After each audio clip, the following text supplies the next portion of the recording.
2019년 기해년을 맞은 경기도의회는 2월 중순 이후로 올해 첫 임시회를 시작합니다. 지방의원들에겐 4년의 임기 중 두 번째 해로 본격적인 의정활동에 돌입하는 시기죠.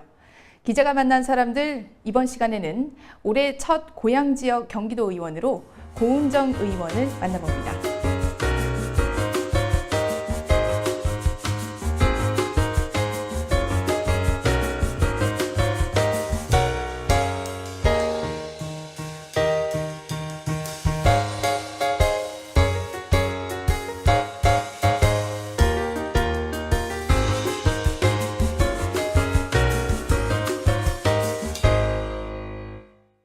의원님 안녕하십니까? 네, 반갑습니다. 네, 먼저 새해를 맞아서 우리 시청자 여러분께 인사 말씀 부탁드릴게요.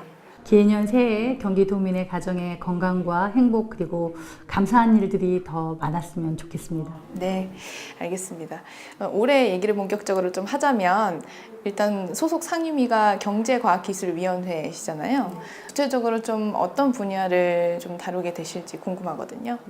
말 그대로 경제, 과학, 기술, 일자리에 대한 부분, 경제적인 모든 전반적인 거, 그다음에 이제 4차 산업혁명, 그리고 뿌리 산업을 비롯한 R&D 지원 이런 부분들을 총괄하는 그런 상임위입니다. 네, 방금 말씀하신 분야도 굉장히 밀접하다고 볼 수가 있는데 이 일산 테크노밸리가 이제 본격적으로 좀 추진되는 시점인 것 같아요.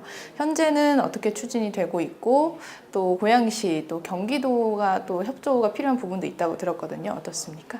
네, 좀 잘 아시다시피 이 고양 일산 테크노밸리는 고양시, 그다음에 고양시 도시관리공사, 경기도, 경기도시공사가 이렇게 네 기관이 함께 사업을 수행하는데 이 사업비의 한 35% 이상이 고양 도시관리공사가 이 예산을 부담을 해야 됩니다. 이제 그동안 2016년에 고양 일산 테크노밸리가 지정되고 아직 크게 막 달라진 이런 부분이 사업이 진행된 부분이 없는데 최근에 고양시 이재준 시장님께서 고양 일산 테크노밸리 관련해서 750억 원 규모의 어떤 현물 출자에 대한 부분도 말씀하셨고, 그리고 이제 고양시에서 좀 더 적극적으로 하기 위해서 고양 일산 테크노밸리 특별회계에 그 조례를 지금 입법 예고되어 있습니다. 네. 그래서 고양시가 좀 더 적극적으로 이 사업을 추진하고 있고, 그리고 경기도와 경기도시공사가 절차적인 행정적인 이런 부분들을 좀 더 고양시의 예산을 이제 적극적으로 투자하겠다고 발표한 만큼 이런 행정적인 절차를 좀 빠르게 진행시키면 고양 일산 테크노밸리 사업이 올해는 좀 더 구체적으로 가시화되지 않을까 이런 기대를 가져봅니다. 네, 알겠습니다. 네, 좀 더 지역적인 이슈이기도 한데요. 지난해 3기 신도시 발표 때 같이 나왔던 얘기죠. 탄현동의 공공택지지구로 3,000호를 공급하겠다. 이런 계획이 나왔습니다. 이게 어떤 사업인지 또 지역 주민들 반응은 어땠는지도 궁금하거든요. 네, 이 사업은 사실은 이제 탄현근린공원이 장기 미집행 도시공원입니다. 그래서 2020년 7월까지 사업을 진행을 안 하면 일몰되고 해제가 됩니다. 그러면 이제 굉장한 난개발이 예상되거든요. 그래서 사실 어떻게 보면 이번에 3,000호 발표를 통해서 공공 LH에서 개발을 하기 때문에 이런 난개발에 대한 부분들은 좀 해소될 것 같고요. 이에 반해서 이제 주민들은 아무래도 임대주택이 지어지고 탄현동이 지역적인 특성상 면적 대비 굉장히 인구 밀도가 높습니다. 지금도 고양시에서 가장 많은 53,000여 명이 거주하고 있는데 아무래도 또 3,000세대가 들어오면 더 많은 분들이 이제 입주하게 되면 인구도 더 늘어드는데 거기에 따른 어떤 그 자족 기능이라고 할까 복지관이나 이런 그 생활 주변 시설들이 부족해서 그런 부분에 대한 염려를 하시는 부분과 더불어서 또 이제 집값에 대한 부분들을 염려하시는 분들이 계셔서 초기에는 많은 좀 혼란이 있었는데 요즘은 조금 이제 많은 이제 제대로 이제 사실 위치적인 것도 좀 오해가 있었고 그런 부분들이 많이 해소가 돼서 지금은 조금 이제 그나마 어떤 그 주민들 간의 갈등 구조는 조금 수그러든 것 같습니다. 네, 앞으로 이제 공원이 또 70%고 나머지가 주택이다 보니까 공원이 만들어진다는 입장에서는 굉장히 또 좋은 부분이 아닐까 그런 생각도 듭니다. 그에 따라서 이제 교통 문제도 또 이제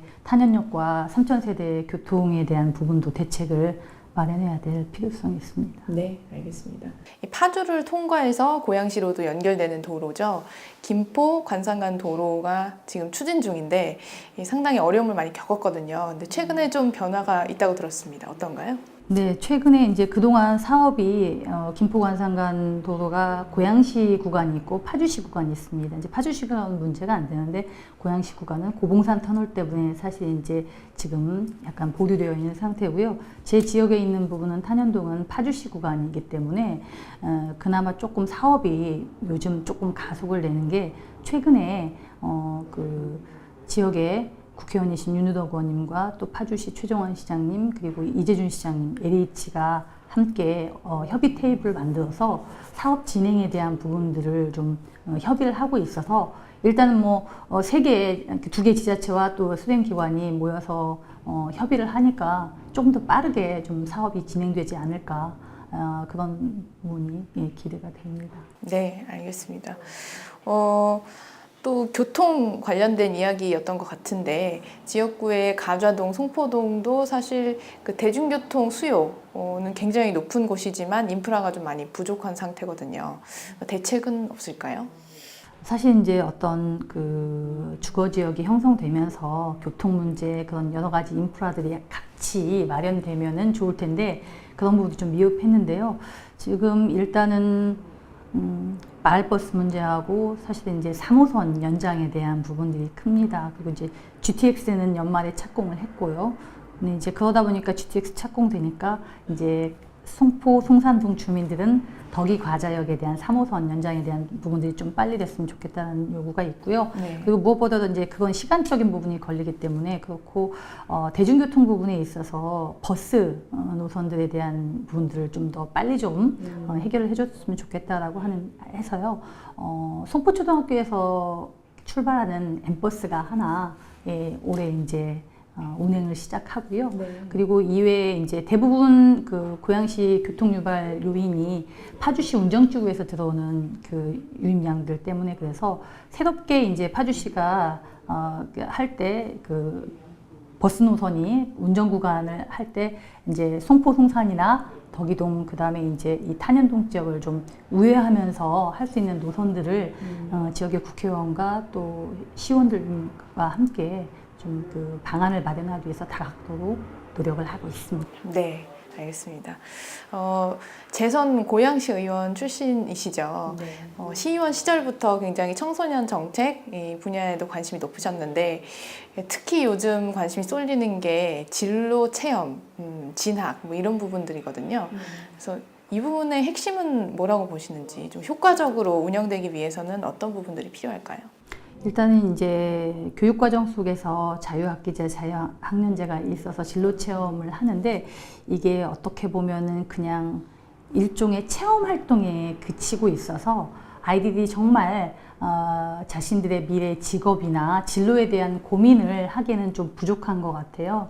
그렇다면 이런 부분들을 조금 더 다양성을 가지고 아이들이 좀 더 직업에 있어서 진로에 있어서 고민할 수 있는 중학교나 고등학교 시기에 좀 더 그 직업 관련 체험들을 다양하게 그리고 사실 체험체가 또 부족한 부분들이 많이 있거든요. 네. 그런 부분들 좀 확보해야 될 필요성이 있고 또 요즘 이제 아이들이 굉장히 그 유튜버나 이런 창의적인 여러 가지 직업들에 대해서 다양성을 갖지 못하고 있어서 요즘 조금 관심 있는 게 청소년들을 위한 메이커 스페이스 공간을 좀 마련하려고 노력하고 있고 작년에 그래서 경기도에서 제가 이제 그 토론회가 있을 때 자기주도 시대 청소년 그 정책 방향에 대해서 토론회를 하면서 이런 공간에 대한 문제, 그다음에 진로 직업 체험, 그다음에 이제 메이커 스페이스 공간 이런 부분들을 좀 전문가들하고 교류를 했는데요. 그때 당시에 토론회에서 나온 것들을 바탕으로 올해는 뭔가 좀 더 구체화된 예산이나 정책들을 마련하려고 노력을 하고 있습니다. 네, 알겠습니다. 굉장히 많은 얘기를 나눠봤는데요. 마지막으로 도의원 임기 동안에 이것만큼은 내가 꼭 해내겠다, 꼭 해보고 싶다라는 분야가 있다면 어떤 내용일까요? 일단은 이제 제가 경제과학기술위원회에 갔던 이유는 지역적인 현안에 대한 고양 일산 테크노밸리가 빨리 사업이 추진되고 진행돼서 고양시의 미래 먹거리, 또 그 고양시에 사는 청년들과 청소년들의 일자리의 문제, 이런 부분들을 해결하고 싶었다는 부분이 좀 컸거든요. 그래서 경제과학기술위원회에서 임기 동안 4년 동안 그 부분이 좀 더 가시화될 수 있도록 다각적인 노력을 하려고 하고요. 그리고 또 아까 말씀드렸던 결국은 이게 청년들의 직업하고 관련되는 부분이기 때문에 일자리 부분에 있어서는 사회적 경제, 제가 이제 시원할 때 3년 동안 사회적 경제 연구회 회장을 맡으면서 사회적 경제 영역을 통해서 지속 가능한 양질의 일자리, 그리고 이제 사회적 문제를 해결할 수 있는 방법들을 고민했었는데, 그런 부분들을 상임위에서 좀 더 정책이나 예산을 통해서 한번 마련해 보려고 생각하고 있습니다. 네, 알겠습니다. 오늘 이렇게 다양한 정책들, 앞으로의 계획들 들어봤는데요. 이런 정책들이 좀 더 구체화되고 실현될 수 있는 그런 활동을 기대해 보도록 하겠습니다. 네, 오늘 말씀 잘 들었습니다. 고맙습니다. 네, 고맙습니다.